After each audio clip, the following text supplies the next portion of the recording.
Hello guys, and welcome back to Reptile Mythbusters. Today I will be doing the video with Solomon because I think he's pretty pertinent to this myth.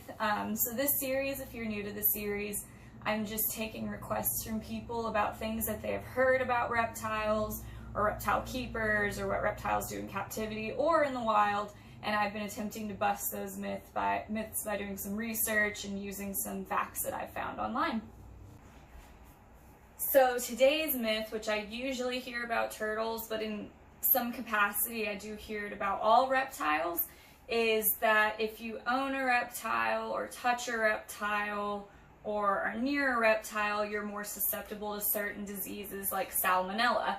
Salmonella is the one that I hear most. When I've actually heard someone come into the store and say that they've always wanted a turtle, but she refuses to get one because she doesn't want to be exposed to salmonella. So we're going to talk a little bit about this myth, which isn't entirely a myth, but it definitely needs to be expanded upon. So what I think first needs to be touched upon is what is salmonella, because I feel like people are very confused about what it is. So salmonella is actually a really common bacteria found in the gut of a lot of animals that essentially causes stomach issues like food poisoning.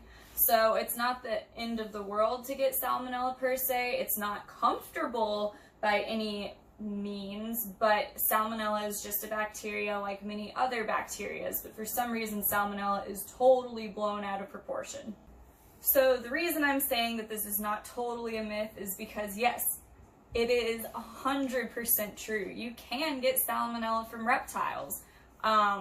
It comes from their fecal matter, but you absolutely can get salmonella from your reptiles. I will not be someone that is going to deny it and say that you cannot get salmonella from reptiles, because you can. So that is the first point that I would like to make. But with that being said, like I said, it comes from their fecal matter. So you would have to physically touch the feces or touch the animal that has been in feces, and then it has to be ingested in order for you to get salmonella.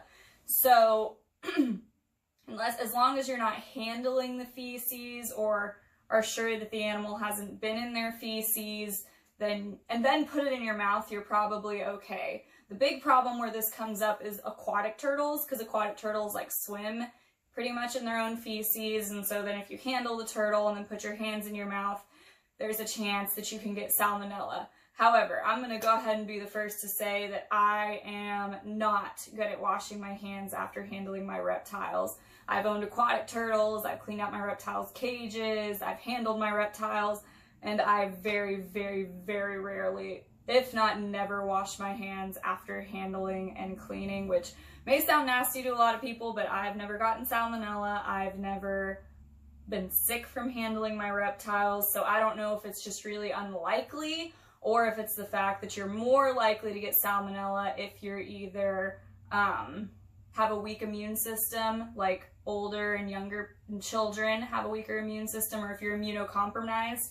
So I'm not sure if that's why I've never gotten sick, but I feel like it's just really unlikely to get sick from your reptile. I know the argument's going to come up that you cannot tell if your reptile has been in their feces, which I completely agree with. Sometimes reptiles are really nasty and will sit in their feces. However, anyone who's ever owned snakes and lizards in particular, snakes, when they use the bathroom, actually lift their tail to use the bathroom, and from what I have noticed, will keep their tail raised until they have cleared the section where they've used the bathroom. And then most of my snakes will actually sit on the other side of the cage from where they've used the bathroom. Similarly, like especially with like bearded dragons, when they use the bathroom, they also lift their tail and shimmy away from where they've used the bathroom to keep out of being in their poop. So really reptiles are pretty clean. They try to stay away from their poop because if you think of it evolutionarily, it doesn't make sense to sit where you've pooped because you can get disease and it's nasty and then you could die early. So it doesn't make sense for the reptiles to sit in their own poop. The dirtiest reptile that I actually have is Solomon, because he eats his own poop and sits in his own poop, and the poop gets stuck in his shell. So I could see if one day if I were to get salmonella, it would definitely be from this guy. finally, and I do not think I can stress this enough, people freak out about salmonella from reptiles, like that is the only animal you can get salmonella from, and that is totally false. You can get salmonella from almost any animal. You can get it from reptiles, you can get it from mammals, you can get it from birds, but for some reason people zone in on reptiles carrying salmonella. There are many cases of people getting it from their pet dogs, because if you think about it, dogs lick each other's butts and then lick you in the face. So you're just as likely to get salmonella from really any animal as you are from a reptile. But again, if you're not immunocompromised, it's unlikely that you're going to get salmonella.